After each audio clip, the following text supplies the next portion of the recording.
নমস্কার বন্ধুরা, আজকে আমি আলোচনা করব কর্টিজল কি ও কেন বাড়ে। আপনাদের আমার চ্যানেলে স্বাগতম।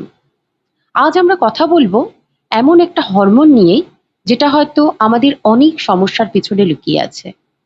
সবসময় কি ক্লান্ত লাগে, ওজন কমছে না, ঘুম ঠিক মতো হচ্ছে না, মাথা সব সময় টেনশনে ভরা, তাহলে হয়তো এর সঙ্গে জড়িয়ে আছে কর্টিজল নাম এক হরমোন।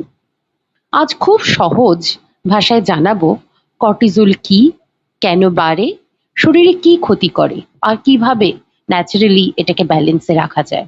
তাহলে ভিডিওটা শেষ পর্যন্ত দেখতেই হবে। বন্ধুরা, কর্টিজল হলো আমাদের শরীরের একটি গুরুত্বপূর্ণ হরমোন। এটা তৈরি হয় কিডনির ওপরে থাকা অ্যাড্রিনাল গ্ল্যান্ড থেকে। একে বলা হয় স্ট্রেস হরমোন। কারণ শরীর যখন স্ট্রেস অনুভব করে তখন কর্টিজল বেড়ে যায়। কিন্তু একটা জিনিস মনে রাখবেন, কর্টিজল সবসময় খারাপ নয়, বরং এটা আমাদের বাঁচিয়ে রাখার জন্য দরকার। সকালে ঘুম থেকে ওঠা, এনার্জি পাওয়া, ব্লাড প্রেশার কন্ট্রোল করা, ব্লাড সুগার মেনটেন করা, সবকিছুতেই কর্টিজলের ভূমিকা আছে। কর্টিজল থেকে সমস্যা তখনই শুরু হয় যখন স্ট্রেস টেম্পোরারি না থেকে পার্মানেন্ট হয়ে যায়। তার নানান রকম কারণও আছে। কারণ এক হলো মানসিক চাপ, চাকরির চাপ, ফ্যামিলি টেনশন, অর্থনৈতিক চিন্তা, সম্পর্কের সমস্যা। আমাদের মাথার মধ্যে তখন ভাবে কিছু একটা সমস্যা, কিছু একটা ডেঞ্জার চলছে, আর তখন শরীরে কর্টিজল বাড়তে থাকে। দ্বিতীয় কারণটি হলো কম ঘুম, রাত জাগা, বারবার ঘুম ভেঙে যাওয়া, মোবাইল স্ক্রল করতে করতে লেট স্লিপ, এইসবই কর্টিজল বাড়িয়ে দেয়। আর তৃতীয় কারণ হলো অতিরিক্ত ক্যাফেন। খালি পেটে বারবার টি বা কফি খেলে শরীর স্ট্রেস মোডে চলে যেতে পারে, এর জন্য কর্টিজল বেড়ে যেতে পারে। আর 4 নম্বর কারণটি হলো আনহেলদি লাইফস্টাইল। খুব বেশি প্রসেসড ফুড খাওয়া, এক্সারসাইজ না করা, সারাদিন বসে থাকা, সানলাইট না পাওয়া, এই সবই স্ট্রেস হরমোন ইমব্যালেন্স করে দেয় আর কর্টিজলকে বাড়িয়ে দেয় শরীরে। কর্টিজল দীর্ঘদিন বেশি থাকলে শরীরে ধীরে ধীরে কিছু পরিবর্তন দেখা যায়।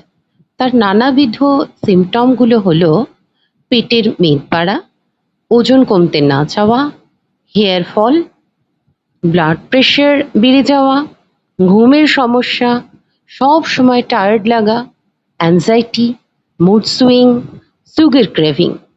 অনেক সময় মানুষ ভাবে আমি তো খুব কম খাচ্ছি, তবু ওয়েট কমছে না কেন। এর পিছনেও কর্টিজল থাকতে পারে।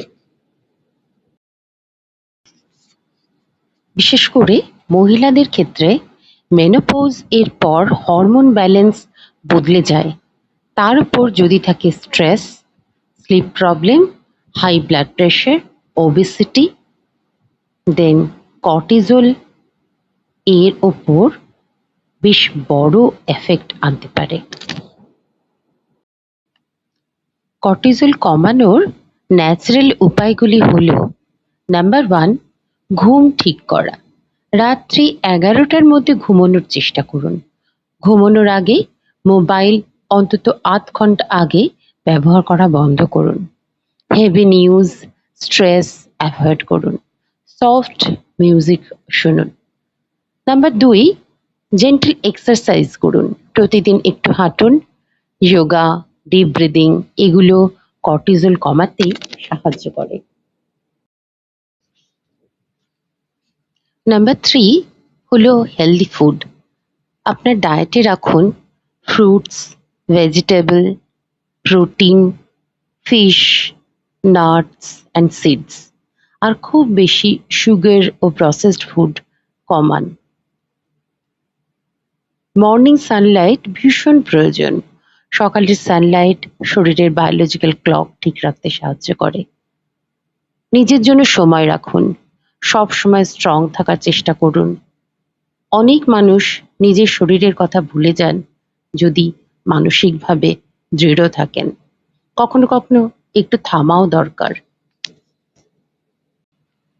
মনে রাখবেন, স্ট্রেস পুরোপুরি বন্ধ করা হয়তো সম্ভব নয়, কিন্তু শরীরকে শান্ত রাখার চেষ্টা করা সম্ভব। কর্টিজোল আমাদের শত্রু নয়, এটা আমাদের শরীরের একটা সিগন্যাল হরমোন, যে শরীরকে বলছে আমাকে একটু যত্ন করো, আমার একটু পরিচর্যা দরকার। ভিডিওটি যদি ভালো লাগে তাহলে লাইক, শেয়ার আর সাবস্ক্রাইব করতে ভুলবেন না। আর কমেন্টে লিখে জানাবেন আপনি স্ট্রেস ম্যানেজমেন্ট করার জন্য কি করেন। আবার দেখা হবে কোনো নতুন ভিডিওতে। ভালো থাকুন, সুস্থ থাকুন। নমস্কার।